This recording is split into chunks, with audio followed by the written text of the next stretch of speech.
할렐루야.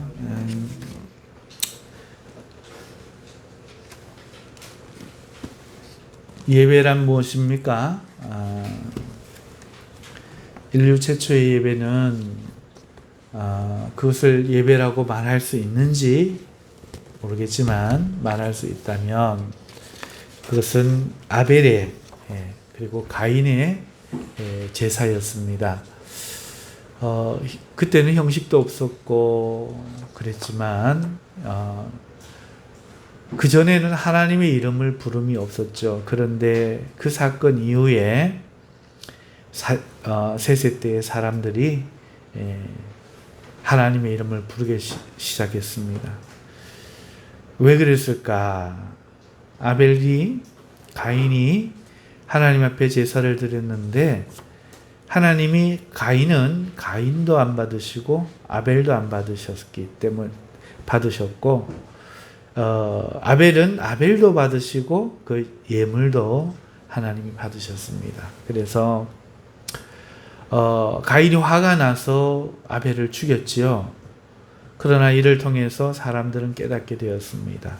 하나님은 우리가 모두 생각하기에 장자가 하나님이 말씀하신 그 일, 그러니까 에덴 동산에서 우리가 범죄하고 쫓겨날 때에 여인의 후손이 뱀의 머리를 짓밟고 이렇게 되리라 하신 그 말씀을 생각할 때에 저 뱀이 우리를 꼬여서 이렇게 했는데 여인의 후손이 큰 일을 이루어내겠구나. 그리고 다시 우리를 에덴 동산에 돌아가게 만들겠구나. 이렇게 생각을 한 그 일을 그 장자인 가인이 그 일을 할 줄로 생각을 했습니다.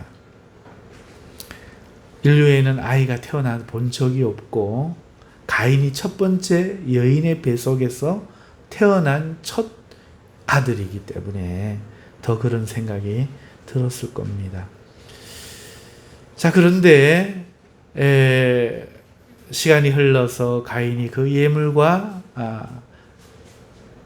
자기는 그런 생각 없었지만 자신을 가지고 하나님 앞에 번제를 드릴 때에 아벨도 그 옆에 상한 심령으로 양의 첫 새끼와 그 기름을 드리면서 양의 첫 새끼는 받음직한 그런 제물이지만 그 옆에 기름처럼 가인 형님은 하나님이 말한 그 첫 아들이니까 받으만 하시지만 이 양의 기름덩어리 같은 나는, 덤으로 태어난 나는 하나님이 왜 받으실까? 모두가 그렇게 생각하지만 나는 그렇게 생각하지 않고 하나님, 이런 나도 하나님에게는 양의 첫 새끼 가인만큼 중요하지요. 하나님 똑같이 사랑해 주시지요. 하고 믿음으로써 상한 마음을 드렸어요. 그리고 예수님이 4000년 후에 기억하시고 그 이야기를 하십니다. 그렇게 볼 때 사람들도 깨달았어요. 하나님이 받으시는 게 뭘까? 목사의 예배는 받으시고 평신도의 예배는 받지 않으시는 그런 걸까? 그게 아니다. 하나님은 누구라도 부를 수 있다. 양의 기름 찌꺼기 같은 의미를 세상에서 부여받지 못하는 존재라도 하나님께 부르기만 하면 하나님은 받아주신다. 여기에 사람들은 너무도 감동받고 너무도 용기를 얻기 시작했습니다. 그래서 셋세 때에 그걸 깨닫고 하나님의 이름을 비로소 부르기 시작했던 겁니다. 그러는 과정 가운데 인류가 확장되어진 가운데 악한 사람들이 생겨나기 시작했습니다. 그리고 그런 가운데 에녹의 아버지는 에녹을 뵈지 못하였고 하나님 앞에 기도를 하였고 에녹이 태어났습니다.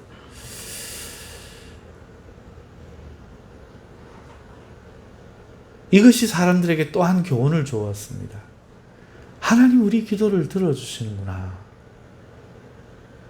그래서 에녹은 자신의 출생과 함께 사람들에게 자신이 깊이 묵상한 하나님의 말씀을 들려주는 그런 선지자가 되어서 사는 날 동안에 하나님을 사람에게로 돌이키고 타락하여 악해져가는 세상 가운데 세상이 망하지 않도록 사람들을 하나님께로 돌이키는 선지자로 살기 시작했습니다. 그의 믿음은 성경에 기록된 대로 하나님과 동행하는 믿음이었습니다. 어떻게 동행했느냐? 하나님이 우리를 보시고 우리의 기도를 들어주신다면 오늘 우리의 모든 생각과 우리의 모든 말과 오늘 모든 삶에 하나님은 함께 하실 것이다 라는 것을 믿었죠. 그리고 그것을 사람들에게 가르치기 시작했고 사람들은 그 덕분에 쉬 망하지 않고 노아 때까지 유지될 수 있었지만 에녹은 하나님이 사랑하셔서 300년간 동행하시다가 데려가셨습니다. 이것을 볼 때에 참된 예배라는 것은 그 예배 정신에 나타난 하나님이 우리를 보시고 아시며 우리를 받기를 원하신다는 이 구속주 하나님을 아는 데 있었던 거죠. 창조주 하나님은 우리를 그 명하신 대로 에덴 동산에서 쫓아내시고 이 땅과 우리에게 저주를 선언하셨습니다. 그것은 의로운 일이었고 마땅히 하나님으로서 하실 일이었지만 그 하나님의 공의, 창조주 하나님의 공의는 그렇게 할 수밖에 없었지만 구속주 하나님으로서의 사랑, 부모로서의 부성과 모성을 가지신 우리 하나님의 사랑은 구속주 하나님이 되셔서 그 이전보다 더 사랑하셔서 우리를 실어버리지 않으시고 관심이 있으시고 구원하시기 원하신다는 사실을 그 예배에서 발견했고 에녹은 그 예배의 정신을 삶 가운데서 실천했죠. 그것이 예배입니다. 오늘 헛되이 예배하고 예배하는 척 하지 말아달라고 하나님께 간절히 기도했던 우리의 장로님의 기도는 바로 거기에 의의가 있는 것입니다. 하나님이 나를 보실 것이라는 믿음, 하나님이 나를 받으실 것이라는 믿음, 구속주 하나님을 아는 지식, 이 복음의 지식, 이 지식이 오늘 우리에게 영혼의 자유를 주고 이 진리가 우리를 자유케 하여 하나님을 만나게 할 수 있는데 오늘 이것을 우리 예수님이 자신의 몸을 십자가에 찢어 그렇게 허락하신 겁니다. 사랑하는 성도 여러분, 그러므로 여러분 오늘 예수님 이름 안에서 복된 예배 누리시는 은혜로운 성도들 되시기를 주님의 이름으로 축원합니다. 오늘 16장 3절에서 4절 가지고 브리스가와 아굴라 같은 동역자가 됩시다 라는 제목으로 말씀을 드리겠는데 저는 모태신앙이었습니다. 그래서 저는 교회 안에서 자랐죠. 자라오면서 참 많은 사람들을 만났습니다. 그리고 이제 수십 년의 세월이 지난 지금 저에게 과거의 사람들이 세 부류의 사람으로 구분할 수 있습니다. 첫째 부류는 저의 기억에 남지 않는 사람들입니다. 대다수의 사람들이 이런 사람들이죠. 그리고 두 번째 부류는 제 기억에 남는데 도저히 그리스도인이라고 여길 수 없는 나쁜 기억으로 남는 사람들이 두 번째 부류입니다. 세 번째 부류는 아주 좋은 기억으로 남아있는 사람들입니다. 지금은 만날 수도 없고 어디 사는지 알 수도 없어서 그 은혜를 다 갚을 수 없지만 결코 잊을 수 없는 그런 성도님들이 계십니다.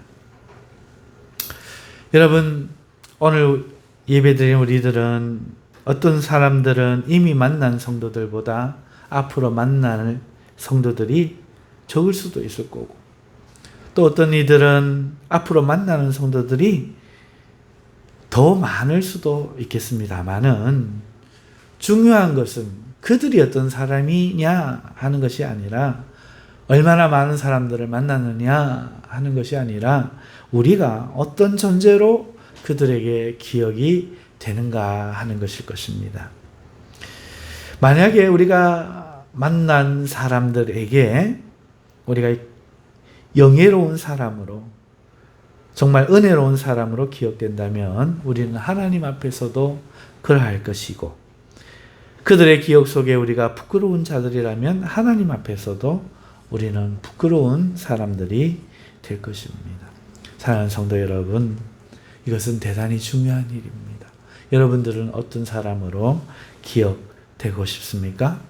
오늘 저는 여기 본문에서 모든 교회에게 존경받았던, 그리고 사도 바울에게조차 감사의 인사와 존경을 받던 한 평신도 부부를 소개하고자 합니다. 그들은 바로 브리스길라와 아굴라 부부입니다. 이들은 초대교회의 새 시기, 그러니까 유대인을 중심으로 예루살렘의 교회가 형성된 교회의 생성기와, 그리고 핍박이 시작되어서 핍박으로 사마리아와 이스라엘 전역에 교회가 흩어지던 교회의 과도기, 그리고 안디옥을 중심으로 전 세계에 복음이 확장되던 교회의 확장기 중에서 이 교회 확장기 가운데 큰 역할을, 그것도 두드러진 역할을 감당한 평신도 사역자들입니다. 이들은 성경에 6번이나 그 이름이 언급되고 있습니다. 그리고 그들은 초대교회에서 가장 비중 있고 존귀한 자들로 여겨졌던 영예로운 분들입니다. 동시에 이들은 바울에 의한 이방인 전도와 이방교회 확장에 큰 힘을 보탰습니다. 그리고 그 역할을 묵묵히 감당한 자들로 충성스럽게 인정받았던 성도들입니다. 그리고 그렇게 그대로 우리 성경에 올려져 오늘 예배를 드리는 후대의 모든 성도들에게 본이 되는 아주 귀한 분들인 것입니다. 오늘 저는 이분들을 소개하고 싶습니다. 그래서 이분들을 통해서 우리도 이들과 같은 존경받는 성도요, 하나님 나라의 귀한 동력자들이 될 수 있기를 소망해 봅니다. 오늘 본문 3절의 말씀에서 바울은 자신의 특별한 두 동력자를 소개하고 있습니다. 특별한이라는 단어가 참으로 적절한 것 같습니다. 너희는 그리스도 예수 안에서 나의 동력자들인, 동력자라고 말하기가 쉽지 않고 이렇게 말하는 사람이 별로 없어요. 평신도 가운데. 브리스가와 아굴라에게 문안하라. 그들은 내 목숨을 위하여 내 생명을 구원하고자 하라는 뜻이겠죠. 자기들의 목까지도 내놓았나니. 이것이 특별하지 않으면 무엇이 특별하겠습니까? 정말로 브리스가와 아굴라는 바울에게 특별한 동력자다. 얼마나 존중받는지 모르겠습니다. 그리고 예수 안에서 라고 말하면서 하나님의 거룩한 일에서 이렇게 함께 동력자 된 것을 말하면서 이들에게 문안하라. 로마 교회에 권면하고 있습니다. 소개된 대로 이들은요, 바울을 돕기 위해서 죽음까지 각오한 사람들이었습니다. 그래서 바울 자신이 이렇게 진심으로 감사할 뿐 아니라 이방 교회의 모든 교회가 말씀해 보면은 감사하는 존귀한 자들이라 소개하고 있는 겁니다. 자, 나뿐 아니라 바울도 감사한다는 거죠. 나뿐 아니라 이방 모든 교회가 그러니까 한두 사람에게만 한두 교회에게만 이들의 선행이 알려진 것이 아니라 이들의 그 신앙과 충성심이 이방의 모든 교회들에게 인정받은 그런 자들이다. 이렇게 소개하고 있는데 여러분 그렇다면 이 브리스길라와 아굴라는 누구인가? 오늘 바울은 브리스가와 아굴라라고 이렇게 이름을 부르고 있는데요. 성경에서는 그들의 이름이 이 바울 서신에 3번 그리고 사도행전에서 3번 그렇게 소개됩니다. 누가에 의해서 소개되고 있는 것이죠. 그리고 이들은 평신도 사역으로 사도인 바울과 비견될 만큼 굉장히 유명한 인물이었다는 것을 말씀을 드렸는데요. 어느 정도로 유명한 사람이며 우리에게 어떻게 알려졌는가 하면은 알렉산드리아에서 온 아볼로라는 사람이 있었습니다. 알렉산드리아 이러니까 뭐 거기가 어딘가 이런 생각할 것 같은데 아프리카입니다. 아프리카. 흑인들이 사는 곳이죠. 흑인들 그러면 우리 생각에는 뿌리 생각이 날 겁니다. 노예 상인들에 의해서 노예로 사로잡혀서 노예로 미국 모카밭에서 채찍에 맞고 짐승처럼 다루어졌던 사람들. 그러면 우리 또 기독교인들은 가나안 생각나죠.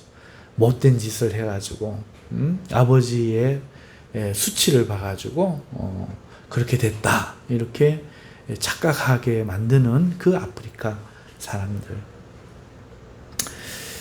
그런데 놀랍게도 우리 기독교의 가장 큰 성인 가운데 한 명이며 위대한 학자인 어거스틴이 바로 아프리카 사람입니다. 바로 그 알렉산드리아를 기반으로 활동했던. 그래서 그 당시에 그 아프리카는 굉장히 지식이 발달되고 학문이 발달된 곳이었는데 그곳에서도 두각을 나타내었던 언변이 훌륭하고 지혜가 있는 사람이 있었는데 바로 아볼로입니다. 우리는 알지 못했지만 그곳에서 하나님은 성경이 연구되어지고 하나님에 대해서 연구가 되어지도록 일을 하셨고 예수님을 만나보지도 못했던 이 아볼로가 이제 유럽까지 건너와서 아시아를 넘어서 터키를 넘어서 이 그리스에 넘어와서 이 그리스에서까지 고린도에서까지 성경이 말한 것이 예수에게로 응하여졌다 이렇게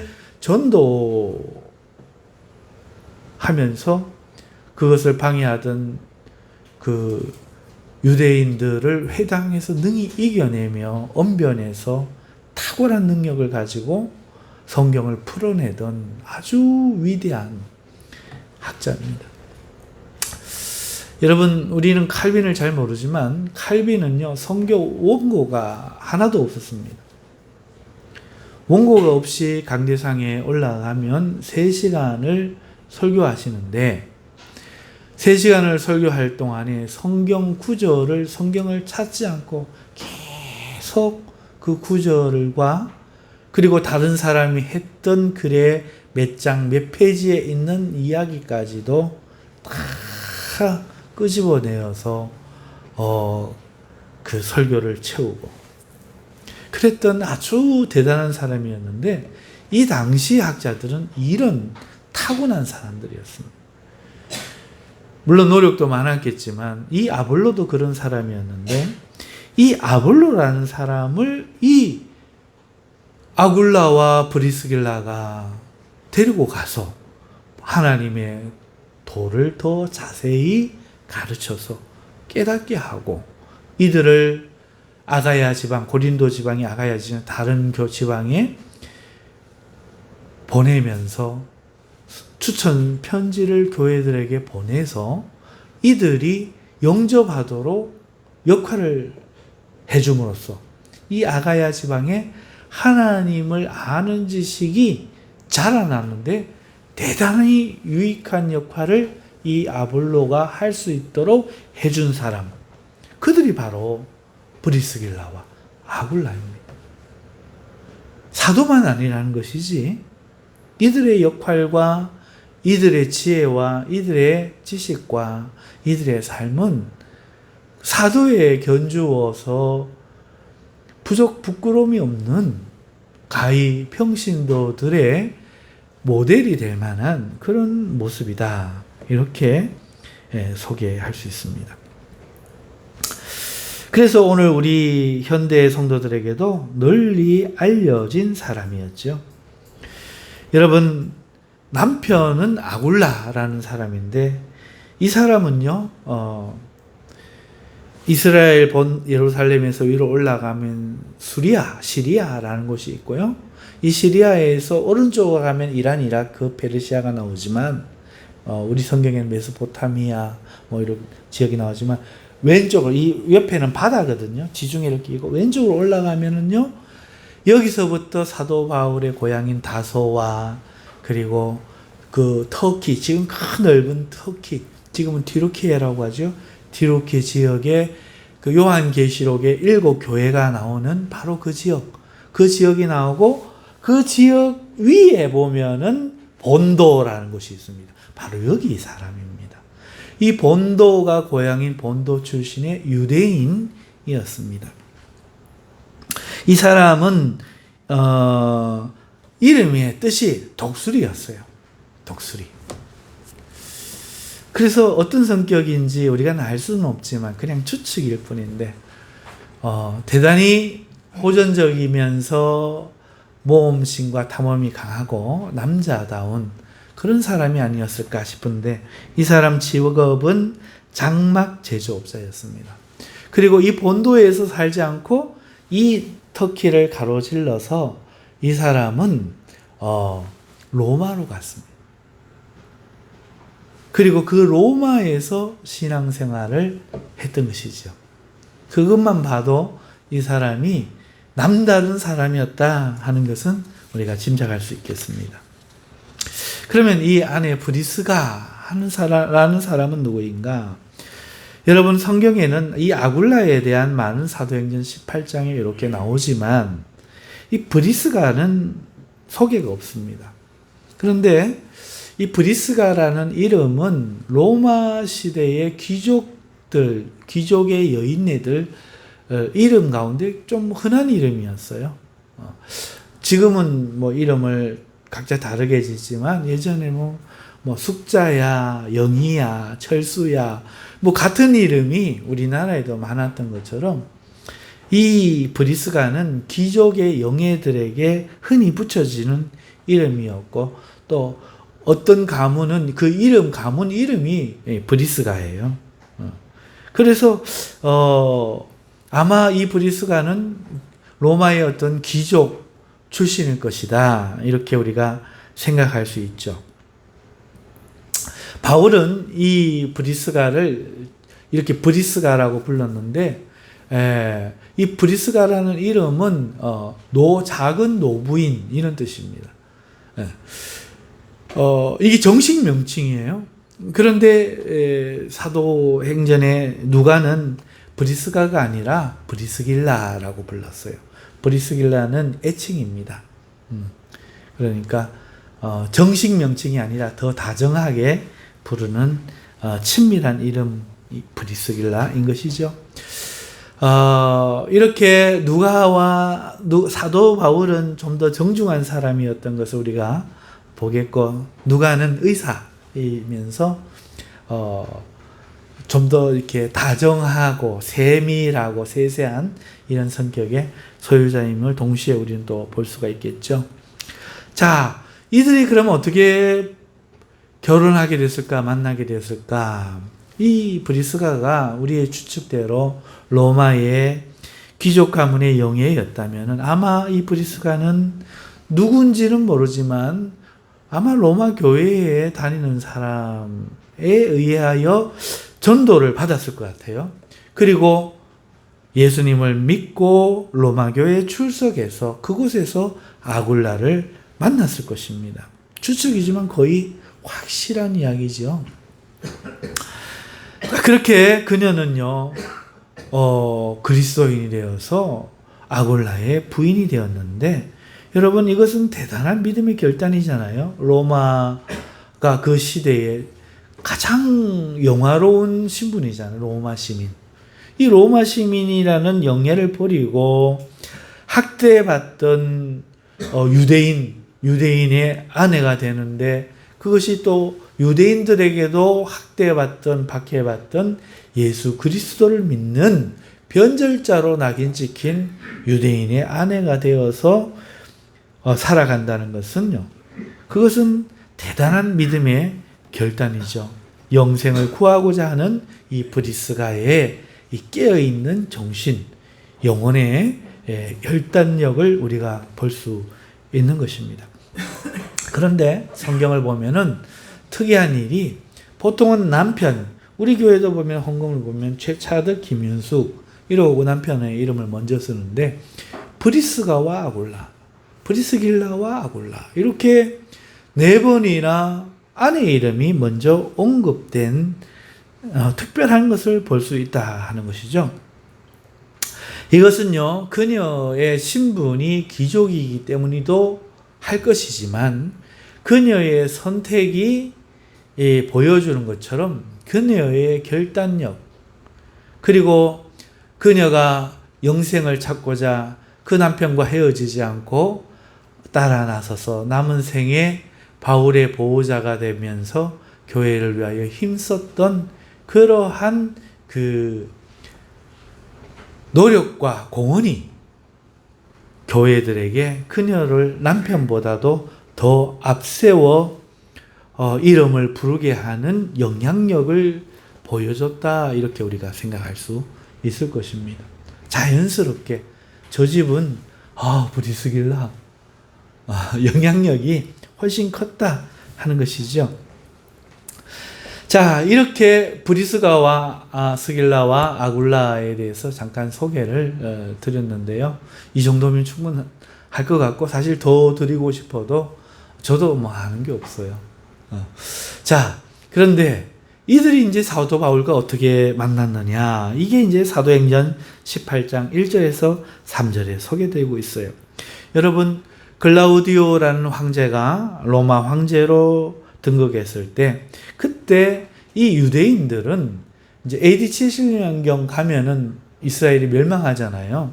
그 멸망한 이유가 뭔가 하니까, 우리 누가복음 5일은 누가복음 강의하면서 지지난주에는 예루살렘 성의 파괴에 대해서 우리가 하면서, 그로부터 40년 뒤에 실제로 그 일이 이루어졌다 설교 드려서 아실 텐데요.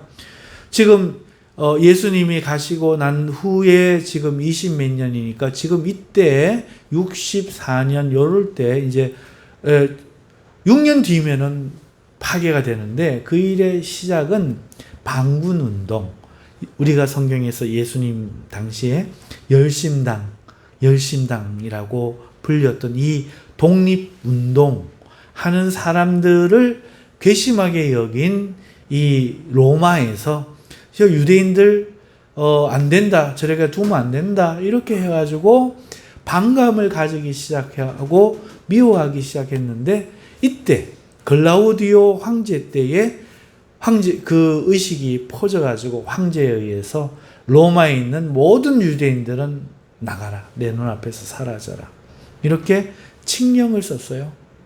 자, 이 칙령에 의해서 이탈리아 로마에 살던 이 브리스가와 아굴라는 그 로마를 떠날 수밖에 없었고, 이탈리아 안에 로마, 수도가 로마니까 그 땅을 건너서 우리로 치면 중국쯤 갔겠네요. 건너와가지고 그리스, 옆에 있는 그리스에 고린 저 밑에 위에는 보면은 마게도니아 지역이고 밑으로 보면은 아가야 지방이잖아요. 이 아가야에 고린도가 있는데 이 고린도에 와서 살고 있었습니다. 장막 제조업을 하면서 살고 있었던 것이죠. 그때에 사도 바울이 이 같은 아가야 지방의 에덴에서 복음을 전했어요. 에덴 철학자들에게 야, 너희는 이름도 모르는 신 막 섬기는데 내가 그 참신, 이름도 모르는 신이지만 참신 세계와 이 땅을 만드신 참신을 소개할까? 이러면서 소개할 때 그들이 아주 세상에서 센세이션한 사람들이었어요. 아주 스마트한 사람들이었고 지식의 중심지가 그 아덴이었죠. 그래서 사람들이 관심을 갖고 들었더니 사도 바울이 관심이 있는 줄 알고 그들에게 예수 그리스도의 부활을 말을 한 거예요. 그랬더니 사람들이 조롱하기 시작한 거예요. 죽은 자의 부활 이러면서 조롱하기 시작한 겁니다. 그리고 어떤 이들은 내가 네 잘못된 것을 다시 한번 반박을 해볼 테니까 다시 한번 이야기를 해보자. 막 이래갖고 달려드는 거예요. 그래서 이 아덴에서 바울이 그들을 떠나 고린도로 내려오게 된 겁니다. 가까운 도시죠. 고린도로 내려왔다가 거기에서 같은 장막 일을 하고 생업을 종사하고 있는 아굴라를 먼저 만나게 돼요. 그리고 바울에 대한 소식을 들었던 이 아굴라가 그리고 생업이 같은 것을 알고 자기 집에 이 바울을 초청하여서 그때부터 자기 집에서 생업을 같이 하면서 바울을 후원하기 시작했고 바울은 주중에는 이 천막 만드는 일을 하다가 안식일이 되면 회당에서 유대인들과 헬라인들에게 율법을 강론하면서 그 율법이 예수 그리스도에 의해서 완성되었고 하나님이 이방인들을 구원하고자 하신다는 사실을 권면하여 수많은 유대인들과 헬라인들이 돌아오게 됩니다. 이 일을 1년 6개월 동안 했어요. 그곳에서. 물론 거기서 떠나서 또 회당 옆에 있는 다른 사람의 집에 가서도 또 머물며 복음을 전했지만 어쨌든 이 1년 6개월을 머물며 복음을 전하는 동안에 가장 든든한 지지자가 되었던 것이죠. 그리고 그 고린도에도 이제 우리도 보면 경상북도가 있으면 경상북도 도지사가 있고 경상남도는 남도 도지사가 있는 것처럼 아가야라는 것은 이런 총독이 한 분할에서 다스릴 수 있는 그 단위의 지방 이름이거든요. 그러니까 이 아가야 지방의 총독도 기한이 있어서 바뀌는 거예요. 그때 1년 6개월 있을 동안에 6개월이 다 되어갈 때쯤에 갈리오라는 사람이 총독이 됩니다. 자, 그러자 총독이 바뀌자 그 전 총독이 바울과 기독교에 대해서 호의적이었는지는 알 수 없지만 어쨌든 총독이 바뀌자 그 지방에 있던 많은 유대인들과 그 다음에 우상을 만들어서 생업을 삼던 사람들이 이 바울 때문에 타격을 받는 거예요. 우상들을 파괴해버리고 마술책을 불태워버리고 하나님을 믿으니 자기들이 설 길이 없어지는 거죠. 그래서 바울을 고소하게 되었는데 갈리오가 너희들 문제라면 너희가 해결하고 이것은 내가 재판할 사항이 아니다 하고 내보내버려요. 보내버리고 그 회당장 소수대에만 사람들이 두들겨 패버립니다. 자, 그래서 한마디로 이때 바울은 거의 죽은 목숨과 같았는데 오늘 본문에 내 목숨을 위하여 자기의 목까지도 내어놓았다라고 할 때 이들을 숨기고 이 바울을 숨기고 보호하고 이 위험한 상황에서조차 등 돌리지 않고 함께 했던 사람이 바로 이 브리스길라와 아굴라라는 사실을 우리가 알 수 있는 거죠. 자, 그렇게 풀려나오고 이제 며칠 뒤에 바울이 떠날 때에 이들은 바울과 함께 이제 거기를 떠나서 사역에 동참하게 되죠. 자, 그리고 오늘 로마서를 읽다 보면은 이상한 걸 우리가 깨달을 수가 있는데, 바울은 로마 교회를 간 적이 없다고 말하고 있잖아요. 그런데 로마 소식을 너무 잘 알아. 이게 어떻게 된 거냐? 어떻게 이렇게 안 가본 곳을 자기 집안 알듯이, 손바닥 알듯이 이렇게 알고 있는가? 여러분, 이 클라우디오 황제가 서거한 후에 새로운 황제가 등극을 하니까 이 칙령이 효과를 잃겠지요. 그러니까 이 브리스가와 아굴라가 로마로 돌아간 거예요. 거기 진정이 있고 거기서도 해야 할 일이 있을 거라 생각하고 거기로 돌아가서 거기서 로마 교회의 소식들을 바울에게 전해준 거죠. 그러면서 자기 집을 그 교회로 내어준 거예요, 로마에서.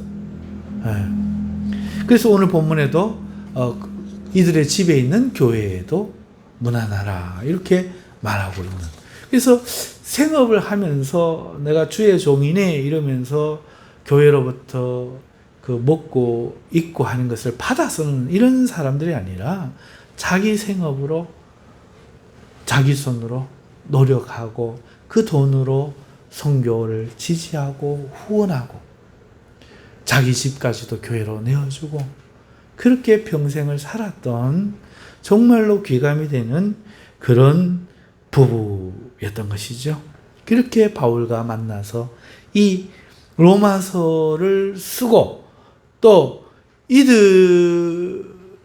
바울이 로마에 그렇게 오늘 본문에도 보면 못 가고 끝나잖아요. 하지만 나중에 재수가 돼서 로마에 가게 되는 것을 우리는 사도행전에서 볼 수 있잖아요. 그때 보면은 사도행전에 보면 로마 교회가 내려와서 바울을 영접합니다. 오는 걸 알고. 이걸 누가 말했느냐? 누가 연락을 했느냐? 바로 이 브리스가와 아굴라가 그렇게 역할을 한 것이죠. 자,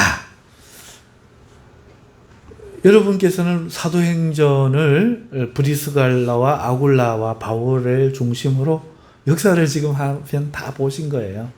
이제 이걸 기억하시고 사도행전 보면 다 그림이 보여질 겁니다. 1차 여행, 2차 여행, 3차 포로로 올라가는 또 여행 이렇게 보면서 오늘 4차 여행 때 썼던 그 로마서까지 생각을 하면서 들어보시면 앞으로 여러분들 그 신앙에 많은 유익이 있을 줄 압니다. 자, 이렇게 이야기로 여러분들에게 설명을 드리면서 저는 저도 여러분들도 이들과 같은 주님의 귀한 동역자요 일꾼들이 되었으면 하는 마음이 있어 이 마음을 전합니다. 여러분, 우리도 이 브리스가와 아굴라 같은 귀한 일꾼이 될 수 있기를 주님의 이름으로 축원합니다. 자, 그러면 그들은 어떤 사람이라고 정의할 수 있느냐? 여러 가지로 서술하여 여러분에게 말씀드렸지만 몇 가지로 끊어서 말씀드리겠습니다. 첫 번째, 이들은 믿음의 결단을 내리고 황제의 핍박 아래에서 주의 도를 쫓는 사람들이었다 하는 겁니다. 이 브리스가도 그렇고 아굴라도 그렇고 예수님을 믿으면 황제의 핍박 아래에서 살기가 굉장히 힘들어지는 상황 가운데 주님의 도를 쫓기 위해서 먼저 믿음의 결단을 내린 사람들이다. 동역자는 먼저 성도가 되어야 하는 겁니다. 진짜 성도가 되어야 하는 것이죠. 진짜 성도라는 것은 이 세상을 등지고 우리 철로 역정 우리 청년들 보셨죠? 거기서도 신앙은 세상을 버리는 거잖아요. 지금도 진짜 신앙은 세상을 버리는 겁니다. 제가 어떤 교회 목사님을 만나가지고 이야기를 하는 중에 제가 그 신앙을 이야기했어요. 신앙은요, 세상을 버리는 거. 그게 구약에도 출애굽으로 나오지 않습니까?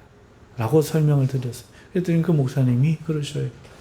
아, 목사님, 나는 여태까지 성경을 몰랐던 것 같습니다. 믿음이 뭔지를 몰랐던 것 같습니다. 여러분, 많은 사람들이 세상을 버리지 못하고 세상과 주님을 같이 섬기려고 그래요. 세상에서 또 잘 살고 주님도 잘 믿고, 그런데 이런 신앙은 없습니다. 세상을 떠나야 됩니다. 세상을 버려야 됩니다. 세상에 대한 애정이 끊어져야 됩니다. 그리고 세상에 남는 자에게는 심판이 있다는 것을 믿어야 됩니다. 오직 우리가 살 길은 예수님을 믿고 하나님 나라를 향하여 내 영혼이 이 땅에서부터 출발하는 것이다. 홍해를 건너는 것이다. 광야를 건너는 것이다. 이것을 믿고 주님의 말씀을 따라 주를 향하여 나아가는 이 여정이 시작돼야 그리스도인인 것입니다. 그때부터 진짜 영혼의 세례를 받은 거듭난 그리스도인이 되는 것입니다. 세상의 물질을 사랑하고 명예를 사랑하고 그것 때문에 하나님 믿는 것이 조종되어지고 타협되는 사람은 하나님을 망령되이 일컫는 자들로 하나님께 버림을 받는 사람들입니다. 오직 주를 아무것도 바꿀 수 없는 귀한 분으로 여기고 살아도 죽어도 오직 타협 없이 나는 주님만 믿을 것이다. 온전히 이 브리스가와 아울라가처럼 로마의 귀족이라는 그 삶의 신분 버리고, 아굴라도 그럴 수 있었잖아요. 시민권의 부인이 그 시민인데 귀족인데 대릴 사유로 그곳에서 살면 얼마나 영화롭게 살 수 있었겠습니까마는 복음을 위해 기꺼이 그것 자기가 이룬 것들을 다 버리고 떠나서 고린도에서 복음을 전하며 장막을 지었던 것처럼 여러분 믿음의 이 결단이 되는 성도만이 올바른 주님의 일의 동력자가 될 수 있다 하는 것입니다. 두 번째는 여러분 이들은 바울을 영접하였습니다. 자신의 집에 거처를 마련했습니다. 그리고 바울과 생업을 같이 했습니다. 그러면서 또 자기들의 것으로 후원하고 또 바울을 위험해서 보호하고 함께 사역에 동참했던 자들이었습니다. 그러니까 우리도 누군가를 영접한다는 것, 주님의 사역자, 바울과 같은 사역자를 영접한다는 것은 대단히 어려워요. 그리고 자기 집에 거처를 마련한다는 것은 내 삶의 경계를 허문다는 것이죠. 예전에 우리 믿음의 아버지라고 제가 몇 번 소개를 드렸던 그 목사님의 아들이 둘 있는데 이 아이들이 자라면서 너무 상처가 깊어요. 그 상처가 뭔가 하니까 내게 없대요. 성도들이 저거들 방에 막 들어오니까 자기 아버지가 목사지 자기가 목사는 아닌데 문을 벌컥벌컥 열고 들어와서 만지고 하고 먹고 아무렇게나 하고 애들이 상처가 얼마나 깊은지 몰라요. 목사님 사모님 또 어딘 피곤하면 들어와서 자라 막 방을 막 오픈해가지고 그러니까 남이다 성도다 이렇게 생각하면은 살 수 없는 환경이 그 아이들 환경이었던 거예요. 지금 말이 바울이지 바울 혼자만 옵니까? 바울을 만나기 위해서 수많은 사람이 들락거릴 거고 그럴 텐데 또 아랫사람도 아니고 아랫사람 같은 이것저것 좀 시키고 야 니 저 좀 구석에서 살아라 이거 눈치밥도 좀 줄 텐데 눈치밥도 못 주고 사도잖아요. 오히려 밥에서 지어다 바쳐야 되고 내가 시끄러울까봐 방해될까봐 조심해야 되고 생업을 같이 한다는 거 이거는요 여러분 장막업을 하면서 지금 여기 틀을 이들 부부가 짓고 있는데 생업을 같이 하려면 뺏기는 거잖아요. 자기의 거래처를 나누어 줘야 되고 그렇죠? 또 비교되잖아요. 바울이 더 잘 짓기라도 하면은 자기는 줄어들잖아요. 여러분이 간단한 이야기가 아니에요. 그런데도 그렇게 할 뿐만 아니라 후원하고 보호하고 사역에 동참한다는 건 이게 얼마나 위대한 사람들인지 모릅니다. 여러분, 이런 동역자들이 되실 수 있기를 주님의 이름으로 축원합니다. 그뿐만이 아닙니다. 이 바울이 이 고린도를 떠날 때 1년 6개월이 지난 후에 소송 사건이 있고 떠나게 됐을 때에 이제 수리아로 가려고 이제 가는 것인데, 다시 이제 3차 여행을 시작하려고 바울은 계속 하는 건데, 이때 이들 부부가 함께 따라 떠납니다. 이 생계의 장막 터전을 다 버리고 이제 바울을 후원하여 이 동역에 동참하려고 또 용기를 내고, 몇 살이나 됐는지 모르겠어요. 떠났는데 바울이 에베소에 가서는 이들을 거기 좀 머물러 이 에베소 교회를 좀 지도해 주시오, 도와주시오, 여기 좀 머물러 있어서 이 교회가 할 수 있도록 좀 도와주시오 하고 자기는 혼자 또 가버린 거예요. 자, 그때에도 이들은 바울의 권면에 순종하여 거기에 남아서 에베소 교회를 위해 혼신했던 자들입니다. 이건 대단히 어려운 겁니다. 대단히 어려운 겁니다. 같이 사역을 나섰다가 끝까지 가야 되는데 여기에 머물러서 해달라는 바울의 말에 미련 없이, 그리고 의심 없이 거기에 머물러 순종했던 사람들, 이런 동역자가 되실 수 있기를 주님의 이름으로 축원합니다. 자, 그리고 여기에서 이제 남아있는 가운데 이제 아볼로를 만나서 잘 가르친 사람이 되었어요. 바울에게 도를 잘 배운 거죠. 여러분, 동역자로서 너하고 나하고 같이 일을 하니까 동급이다 이렇게 생각하기가 얼마나 쉬운지 몰라요. 그러면 사람이 말을 안 듣고 가르침을 안 받아요. 여러분, 목사님들 시찰회나 노예 가서 목사님 설교를 제일 안 듣는 분들이 바로 목사님들이에요. 전부 딴 거 하고 있어요. 설교를 하면은 속에서 또 딴 생각하고 안 들어요. 저부터 그래요. 동역자라는 것, 동급에 있다는 것은 배울 수 있는 겸손한 마음을 버리게 합니다. 그래서 장로가 돼서 설교에 은혜 받기가 참 힘든 법이고, 목사가 되면 더더욱 불가능한 건데, 이 아굴라와 브리스길라는 그렇지 않았습니다. 이들은 바울에게 잘 배웠어요.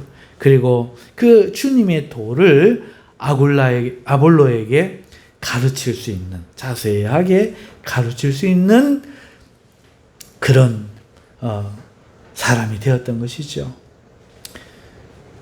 여러분도 이런 분들이 되시기를 주님의 이름으로 축원합니다. 그리고는 이 아볼로에게 편지를 써서 이 아가야 지방의 교회들에게 그들을 영접하게 만드는 이런 주의 일을 도모하는 그런 사람들이었고, 또 그렇게 할 때에 다른 교회들이 이 추천서를 받아들였다는 것은 이들이 얼마나 그 말함과 행동에 있어서 존경받는 그런 사람이었음을 우리가 볼 수 있는 것이죠. 그리고 이 아볼로를 자기들이 아니라, 이 알렉산드리아에서 온 이 사람은 정말로 하나님이 주신 은사다, 이런 사람 세워야 된다 하고 말씀의 사역자로 세울 만큼 다른 사람을 기꺼이 세우는 사람이었어요.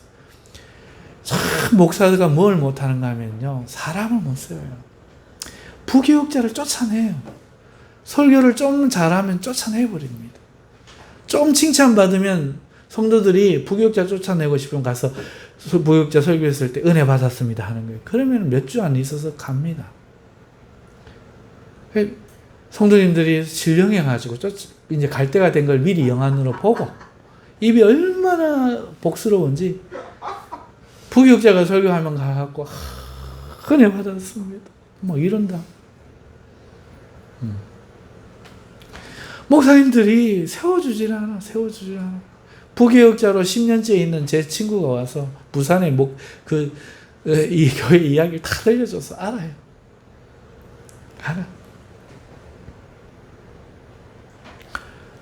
그런데 이 브리스가와 아굴라는 아볼로를 칭찬하며 소개하며 세워서 유대인들을 이기게 만들고, 그래서 그리스도인들이 굳게 서는 이 일을 감당했다는 거죠. 이거는 얼마나 정말로 대단한지 모릅니다. 정말로 대단한 겁니다. 목사보다 나은 병신도죠. 제가 듣기로는 어떤 이 싫어합니다. 어떤 목사님이 그러셨대요. 여러분들 암만 노력해봐도 목사근을 못 벗어납니다. 이런 목사님도 계신데, 무슨 뜻으로 말씀했는지 일부 짐작 안 되는 거는 또 아니지만, 그렇다고 해서 어떻게 그거 하나로 다 평가하겠습니까? 이런 성도님도 계신 거예요. 여러분, 그러니 그런 말에 매이지 마시고 목사보다 1000배 만배 뛰어난 학자요, 뛰어난 믿음의 사람들 되시기를 바랍니다. 자, 그러면서도 자신이 목회자로 나서지 않았어요. 아볼로 어디? 사라져. 이러고 내가 이제 평신도였지만 내가 목회자가 돼야 되겠다, 이렇게 생각할 만도 한데, 나도 이제 주의 도에 대해서는 아볼로를 가리킬 정도도 됐다 할 만한데, 그러지 않고 평신도로 끝까지 남아서 주를 위해 섬긴 거룩한 분들이었다는 것이죠. 이런 주님의 동역자들 다 되실 수 있기를 바랍니다. 그리고요, 아까도 말씀드렸지만 끊임없이 바울과는 헤어졌지만 곧 로마에 가서 지내는 동안에도 그 바울에게 그 교회의 소식을 전해주었던 그 의리를 끊지 않고 교제를 끊지 않았던 충성되고 참된 사람들이었다는 것이죠. 누구나 만날 때는 쉬워요. 그런데 헤어져서 1년만 지나면 전화도 안 하고 문자도 안 하고, 친구야 너 둘도 없다 이래도 5년만 지나면 전화번호도 잊어버리는, 여러분 그런 세상에 우리가 살고 있잖아요. 먼저 교회에 그렇게 웃으면서 오면은 반갑습니다 성도님하고 막 그렇게 하다가 교회 떠나면은 곧 잊어버리는 게 사람의 마음인데, 이들은 바울을 잊지 않고 끝까지 바울과 함께했다 하는 것입니다. 뿐만 아니라 바울이 호송되고 있다는 소식을 로마 교회에 전해서 바울을 마중하게 하여서 바울로 하여금 그 담대한 마음을 얻게 했던 것이죠. 이것이 사도행전 28장에 기록되어져 있습니다.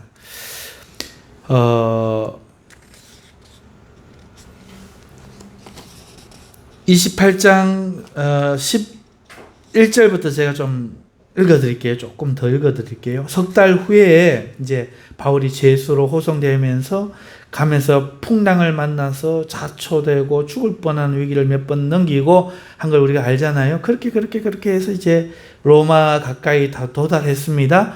석 달 후에 우리가 그 섬에서 겨울을 난 알렉산드리아 배를 타고 떠나니 그 배의 머리 장식은 디오구스로라 수라구사라는 곳에 대고 사흘을 있다가 거기서 둘러가서 레기온에 이르러 하루를 지낸 후 남풍이 일어나므로 이튿날 보디올에 이르러 거기서 형제들을 만나 그들의 청함을 받고 7일을 함께 머무니라. 그래서 우리는 이와 같이 로마로 가니라. 그곳 형제들이, 로마 형제들이죠. 우리 소식을 듣고, 여기 이제 브리스길라와 아굴라가 이제 역할을 한 거죠. 우리 소식을 듣고 아비오 광장과 트레이스 타베르네까지 맞으러 오니 바울이 그들을 보고 하나님께 감사하고 담대한 마음을 얻으니라. 아볼로를 보냈던 것도, 바울을 맞이하게 했던 것도, 자기 집에 모시고 유대인들이 죽이려고 하는 걸 알고 그 회당장도 맞아서 그렇게 죽을 뻔한 위기를 겪는데 자기의 목숨을 걸면서까지도 바울을 끝까지 함께하며 후원하며 동역했던 브리스길라와 아굴라. 가히 보석 같다 하지 않을 수 없습니다. 말씀을 맺습니다. 오늘 우리는 자칭 좋은 그리스도인이 되어서는 안 됩니다. 스스로 나는 이런 목사야. 나는 설교를 잘해. 나는 지식이 많아. 나는 이런 선행을 해. 우리는 이런 자칭 그리스도인이 되어서는 안 되겠습니다. 우리 모두는 우리 자신이 아니라 교회가 인정하는 좋은 그리스도인이 되어야 하겠습니다. 우리가 만나는 모든 사람들에게 그렇기 때문에 오늘 우리는 어떤 기억으로 남을 것인지를 선택해야 하겠습니다. 그러기 위해서 우리는 첫째, 내가 믿음의 길을 선택하고 있는가 하는 이것을 점검해야 하겠고, 둘째는 주님의 나라를 위해 기꺼이 협력자가 되고 있는지를 점검해야 되겠고, 셋째는 하루 이틀 하고 마는 것이 아니라 생명이 다하기까지 충성되게 지속하고 있는가 하는 것을 점검해야 되겠습니다. 여러분들에게 주님의 이 은혜가 여러분의 삶에 함께 하시기를 바랍니다. 기도하겠습니다. 하나님 아버지 감사합니다. 오늘